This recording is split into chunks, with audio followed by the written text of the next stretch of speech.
India Radio Imphal medium wave meter the thum som di point khat kilohertz the gap song dia le ni le FM megahertz le thum point nga apan hong ki point cha Paite program hi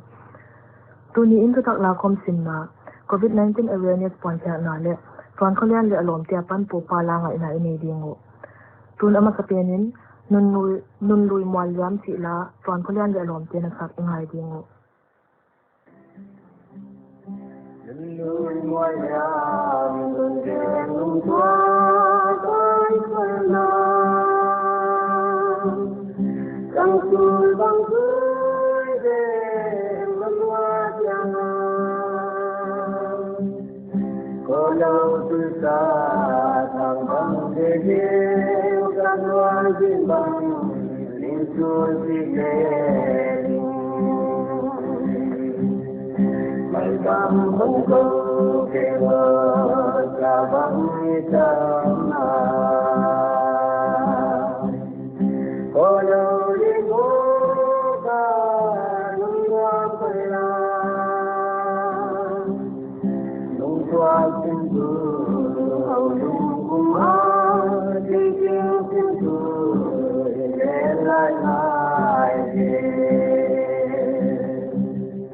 ko lo ka nung sang kum tu tai ko ma Baby, I am the bang bangwaya. Mungai kita lam lamye lamga tu sajna lambang jana bolo rimbu san kaya. Tajil soy bang ya ja,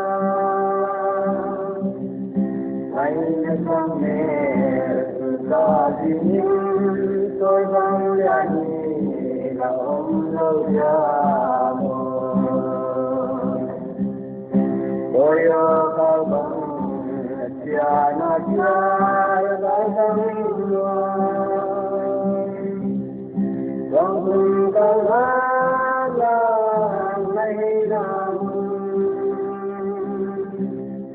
Hidung kali na diyan yan ang laya doon ang bituan may bangkod ko pero sa pangitan na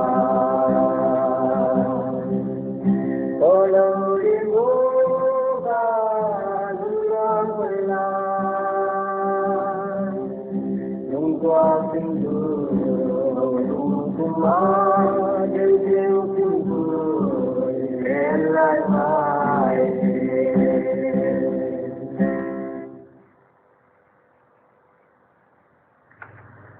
All India Radio Imphal tutak lakom asintu bungyan moy. Manipura COVID-19 na damlo ni napien. Test result negative hito kiton in. State sarkarin, state sunga lockdown ko yaom, kakol zat din tupu. Manipura tu ni tanin coronavirus via siamte mini hiuhi.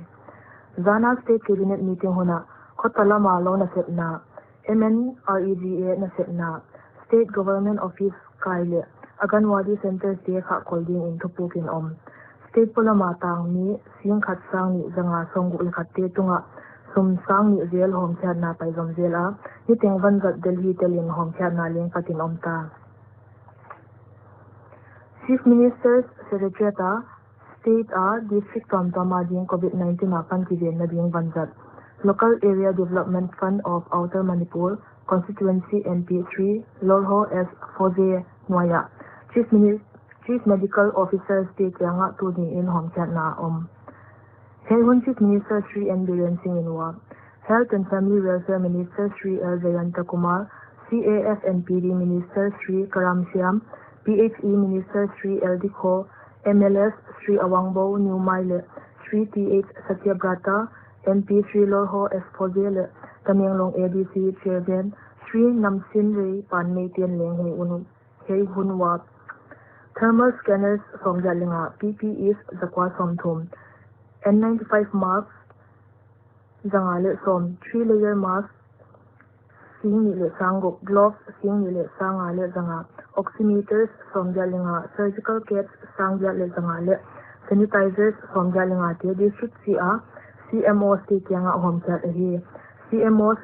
Senapati Ukrul Chandel Tamenglong Tengnopal le Zirbamba na Mau PHCA medical officer te kyanga BIPAP ventilator khatchat hom chat hi lockdown sunga sumlam gyao taw na jakin Mizoram sarkar in bol tu mi sing li wal te ki thwa pi na mi khat tunga sum sang thum chat pia Mizoram in novel coronavirus adam lo March ni som ni lenga ni a positive PNC lo positive case dang nei lo Mizoram Building and Other Construction Workers Welfare Board noya he pan pi na ki homa hi tin Mizoram Labor Minister Lal Chan Damalral te Indian Afis na pan pi na hom chan na tu in paizom lel Nagaland Chief Minister Nefu Rio in tulela nationwide lockdown jaka Nagaland polama damlo te tunga somsing ni na sema te sang li le siam sin te sang thom cha din pan pi na piak ding in puang state khwale tu hi na nei lockdown jaka state polama hak sat na tuak le portal iamstranded.nagaland.gov.in pan pi na nge the ding ni teng ne tom jong te pan pi na su bap to ding Nagaland police personnel telin kumpi na sim tu bana urban local bodies te COVID-19 jaka galma tonga pangsi na to ka le jang na dom na noi som pia khiding Assam sarkarin agam mi thagum jang mun tom to ma kilo te inaki thi na ding longin non ding Assam Chief Secretary Kumar Sunday Krishna in Thunei tu ten khat de thu in mi sang kwa longin state songa non lot ding Assam pan thagum jang ana sen mi sing li le sanga lak del te gamsung state tom toma tangu hi government office ten tengle PSU in ki kom to ana ding pe ding private gari dang zat phal hilau ding Meghalaya zanin COVID-19 positive khat mu be hinon sei nat na ve mi khom khat ta sei mi a hi le COVID-19 adam lo khat in kwan lom family friend a hi ti in Chief Minister Konrad K Sangma Indian sample the jat som thom le jat lak vel test dia lak na a sample the sagi le som le li te result nga negative hi a sample ga le som le thum result nga selel gamsunga taksalama upate in puwa kan lo ding bana no le patien naw pangte po sak lo ding le ma ni venga ki mol na te a leng ki mol sak lo ding fi in Chief Minister in mi pt kyanga nge na bol Sikkim Chief Minister Prem Singh Tamang in Zan in Tanjin Bo Saitu journalist ni zale somsagi leguk ten coronavirus ke theda na thu coverage abol jakun cash incentives pia aman president of the press club of Sikkim Joseph Lapcha kyanga sum nuai som thongle khat point som check Tanjin Bo Saitu daily le weekly newspapers bana state sunga electronic le digital media te kyanga hom chat ding in pia ni teng Tanjin Bo a sen mi zale som thomle nga ten sing ni chat mudingwa Karting Tanjin Bo ASEAN mi from li le khatte bana electronic le digital media ASEAN ten sing khatchat muding hi hi chi bang hak sat na hona thu thak sai mi te ki pum piak na ki pa pi sak na a he bang thil hi a o ma hi Arunachal Pradesh Chief Minister Pema Khandu in Zanin lockdown jaka gamsung mun tom tama tang Arunachali te kyanga panpi na piak ding in Chief Minister's Relief Fund apan 5.2 crore home kya ni sing khat sang li zajat from nga le kwate kyanga sang thumle zanga chatin panpi na home chat inom India gamsunga COVID-19 confirmed case sing khat sang sagi zabuk from nga le guk pha pata twalaka ni sang ni le zajat le som le khatte dam siangin dam doin pot santawa ni zanga le som nga le kwate si Puducherry a mahe Karnataka a Kodagu le Uttarakhand a Pauri Garhwala ni family le jat paita apanin COVID case om lo si in Health Ministry official in New Delhi a thutak sai ni te kyanga again lockdown hun sungin 301 lifeline udan flights in gamsunga mon janga le sagi medical vanjat pawachin government in gen yai zale samgya le li len na te Air India le Alliance Air te operate a hi wo chin Civil Aviation Ministry Indian Pawan Hans Limited Talian helicopter service in Jammu and Kashmir Ladakh Islands le North East region medical cargo le damlo gim te pwa u ali chin AIR thu thak sai to apan reporting lifeline udan flight in kamsunga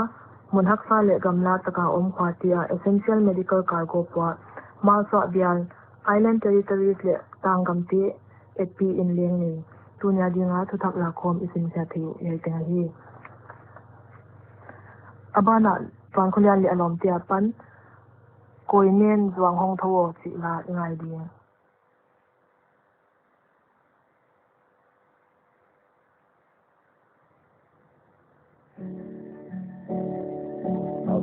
sư quan bông tha bông dần ta lúc trời sang đã thì tâm qua đầu rồi em có cha trong đêm mãi lâu người hay yêu tin mình không cô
Palamte COVID-19 apan ki vending dan hiding ina omin ina mi hong ki mo piken alo thailo hi le meter khatin ki gamlaun na khut le mai awang ki min sabon to sil siang gi gen na khu a hi ke la ha the chen na bana ai ke le tissue paper ai ke le romolin ki dalin na go chen tissue paper pain la na dial neu so pa in ina ki huan an le me anum lai nen la imon ha na ding in thei tui bol tom donin ko ul pot takin la mitsi sign tu di de in naram doi negi ge in na kyanga omlo tanaute lomte to ki hoin la akul le in kwante panpi na to video call in ki ho zelun nit al le khuksin ke dingel sa a om le khol phatin na khoi khang na mun te pe ma disinfectant na dal na dam loin ha syang gi ge na dam the na en zelin khosi khu na khak san na le nge nge le kin takin ki et kol na mun nai pen nai pa in la hon na hil bang bang zoin hi lo ding te na khut sunga hi ke le mai hum lo in khu le ha thai ken khosik le khu mi te to ki nai ken na mit mai nak le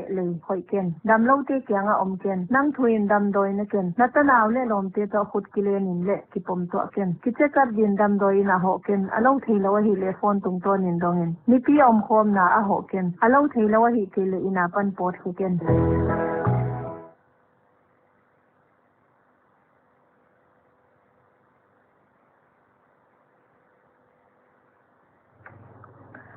abana zan mui khwa hong ji nge thi la ton khulian le lom ke na sak ingai gam dingo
All India Radio Imphal ding changin thu thak la khom sin na le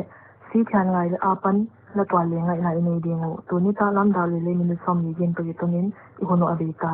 mon chi Paite program ngai ting ting om nom le mangpha